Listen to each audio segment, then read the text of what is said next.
Friends, welcome back to Rupal food lab. आज આપણે બનાવીશું શિયાળા સ્પેશિયલ ગુંદરના લાડુ। આ લાડુ ખાવામાં ખૂબ જ હેલ્ધી અને ટેસ્ટી એવા છે। શિયાળામાં આ લાડુ ખાવાથી શરીરમાં થતા અનેક દુખાવા દૂર થાય છે અને સાથે શરીરને તાકાત પણ આપે છે। તો એકદમ સરળ અને હેલ્ધી રેસીપી છે, તો એકવાર જરૂરથી ટ્રાય કરજો અને રેસીપી સારી લાગે તો લાઈક અને શેર કરી ચેનલને સબસ્ક્રાઈબ કરજો। ગુંદરના લાડુ બનાવવા માટે આપણે માપ જોઈ લઈશું। તો એની માટે અહીંયા મેં 50 ગ્રામ જેટલો ગુંદર લીધો છે અને એની સાથે અહીંયા મેં 500 ગ્રામ જેટલો ઘઉંનો કકરો લોટ લીધો છે। તો આપણે 2 કિલો જેટલા ગુંદરના લાડુ બનાવી અને તૈયાર કરીશું, તો એ પ્રમાણે મેં બધું મેજરમેન્ટ લીધું છે। તો 500 ગ્રામ ઘઉંના લોટ સાથે અહીંયા મેં 500 ગ્રામ જેટલું દેશી ઘી લીધું છે। તો અહીંયા મેં થીજેલું ઘી લીધું છે। તમે થીજેલું કે મેલ્ટ કરેલું કોઈ પણ ઘી લઈ શકો છો। તેનો વજન 500 ગ્રામ જેટલો હોવો જોઈએ। સાથે અહીંયા મેં 500 ગ્રામ દેશી ગોળ લીધો છે। તો ગોળ તમને ગળપણ જેટલું પસંદ હોય એ પ્રમાણે વધારે ઓછો કરી શકો છો। તો પહેલાં આપણે ગુંદરને તળી લઈશું। તો એની માટે એક પેનમાં આપણે 1 ચમચી જેટલું ઘી એડ કરીશું અને ઘીને આપણે સારી રીતે ગરમ થવા દઈશું। ઘી સારી રીતે ગરમ થઈ જાય એટલે આપણે તેમાં ગુંદર એડ કરી દઈશું। ગેસની ફ્લેમને આપણે સ્લો રાખીશું અને ગુંદરને એકદમ સારી રીતે તળી લઈશું। તો ગુંદર ફૂલાય અને ડબલ થઈ જાય ત્યાં સુધી તળીશું। તો 2 થી 3 મિનિટમાં તમે જોઈ શકો છો ગુંદર એકદમ સારી રીતે ફૂલાય અને ડબલ થઈ ગયો છે અને હલકો કલર પણ ચેન્જ થઈ ગયો છે। તો ગુંદરને હવે આપણે એક પ્લેટમાં કાઢી લઈશું। તો અહીંયા મેં ગુંદરને એક પ્લેટમાં કાઢી લીધો છે। ગુંદર ઠંડો થાય એટલે આપણે તેને મિક્સર જારમાં એડ કરી અને ગ્રાઇન્ડ કરી લઈશું। સાથે લાડુમાં એડ કરવા માટે અહીંયા મેં 3 કપ જેટલું સૂકા નાળિયેરનું છીણ લીધું છે। તો મેં આ છીણ ઘરે જ નાળિયેરની કાચલીને છીણી અને રેડી કર્યું છે। તમે જે રેડીમેડ નાળિયેરનું છીણ આવે તે પણ લઈ શકો છો અને તમે તમારા ટેસ્ટ પ્રમાણે થોડું વધારે ઓછું પણ લઈ શકો છો।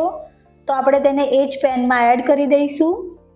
ગેસની ફ્લેમને સ્લો રાખીશું અને સ્લો ફ્લેમ પર આપણે તેને 2 થી 3 મિનિટ જેવું શેકી લઈશું, એટલે તેમાં રહેલું ભેજનું પ્રમાણ નીકળી જશે, જેનાથી આપણા લાડુ છે તે લાંબા સમય સુધી સારા રહેશે। તો 2 થી 3 મિનિટમાં તમે જોઈ શકો છો નાળિયેરનું છીણ છે તે એકદમ સારી રીતે શેકાઈ ગયું છે। તો ગેસની ફ્લેમને બંધ કરી દઈશું અને હવે આપણે લોટને શેકવા માટે એક જાડા તળિયાવાળી કઢાઈમાં ઘી એડ કરી દઈશું। તો આપણે જે મેઝર કરીને ઘી લીધું હતું એમાંથી આપણે અડધાથી ઉપર એટલે કે 300 ગ્રામ જેટલું ઘી એડ કરી દઈશું અને જે બાકીનું ઘી છે તેને આપણે ગોળને મેલ્ટ કરવા માટે ઉપયોગમાં લઈશું। તો ઘીને આપણે સારી રીતે ગરમ થવા દઈશું।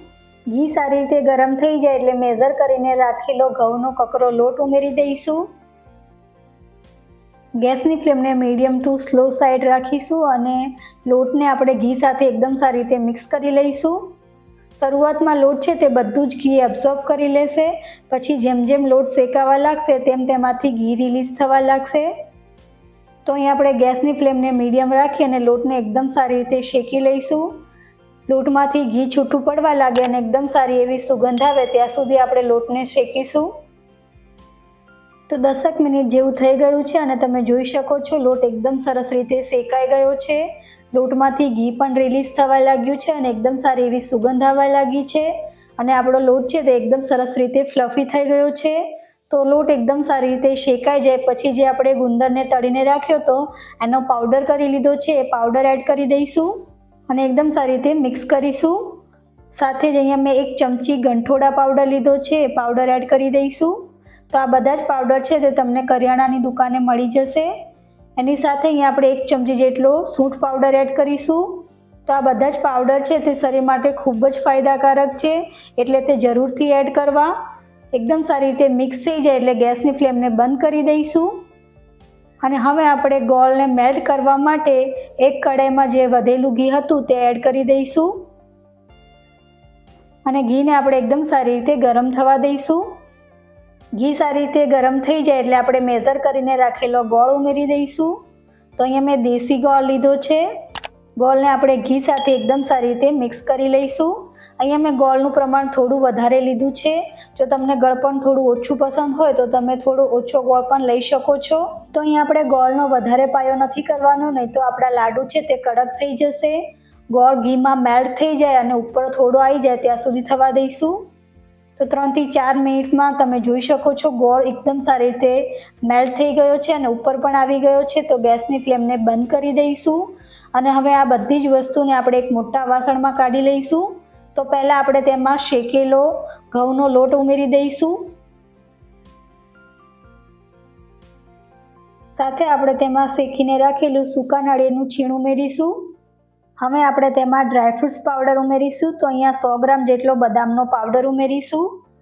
તો તમે ડ્રાયફ્રૂટ્સ પાવડરને તમારા ટેસ્ટ પ્રમાણે વધારે ઓછા લઈ શકો છો. સાથે આપણે 100 ગ્રામ જેટલો કાજુનો પાવડર ઉમેરીશું અને 100 ગ્રામ જેટલો સૂકી ખારેકનો પાવડર ઉમેરીશું.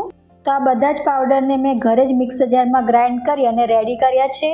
તમે જે રેડીમેડ પાવડર આવે તે પણ લઈ શકો છો. સાથે આપણે તેમાં 2 મોટી ચમચી જેટલા ચારોળીના બીજ ઉમેરીશું, 2 મોટી ચમચી જેટલી ખસખસ અને 2 મોટી ચમચી જેટલા મગજતરીના બીજ, 1 મોટી ચમચી જેટલું બત્રીસું ઉમેરીશું. તો બત્રીસુંમાં 32 અલગ અલગ પ્રકારની ઔષધિઓ રહેલી હોય છે જે શરીર માટે ખૂબ જ ફાયદાકારક છે. તો જરૂરથી ઉમેરવું. એ તમને કોઈ પણ કરિયાણાની દુકાને મળી જશે. સાથે આપણે તેમાં 1 મોટી ચમચી જેટલો ઇલાયચી પાવડર ઉમેરીશું અને જે ગોળને આપણે મેલ્ટ કરીને રાખ્યો હતો એ ગોળ એડ કરી દઈશું અને બધી જ વસ્તુને આપણે એકદમ સારી રીતે મિક્સ કરી લઈશું. તો અહીંયા મેલ્ટ કરેલો ગોળ અને શેકેલો લોટ એ ગરમ છે એટલે બધી જ વસ્તુ એકદમ સારી રીતે મિક્સ થઈ જશે. લાડુમાં એડ કરેલા પાવડર અને ડ્રાયફ્રૂટ્સ પાવડરનું મેઝરમેન્ટ તમારા ટેસ્ટ પ્રમાણે વધારે ઓછું લઈ શકો છો. બધી જ વસ્તુ એકદમ સારી રીતે મિક્સ થઈ ગઈ છે અને લાડુ માટેનું આપણું મિશ્રણ રેડી થઈ ગયું છે. મિશ્રણ થોડું ગરમ હોય ત્યારે જ આપણે તેમાંથી લાડુ વાળી લઈશું. તો અહીંયા તમે તમારી પસંદ પ્રમાણે નાની મોટી સાઇઝના લાડુ વાળી અને તૈયાર કરી શકો છો.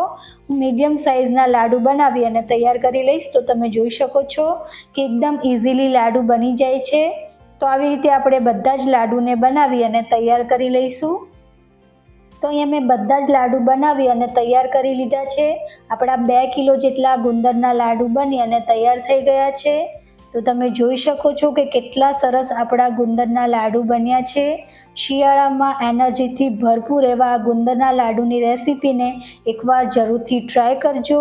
એકદમ સરસ ટેસ્ટી, સોફ્ટ અને ખાવામાં ખૂબ જ ફાયદાકારક છે.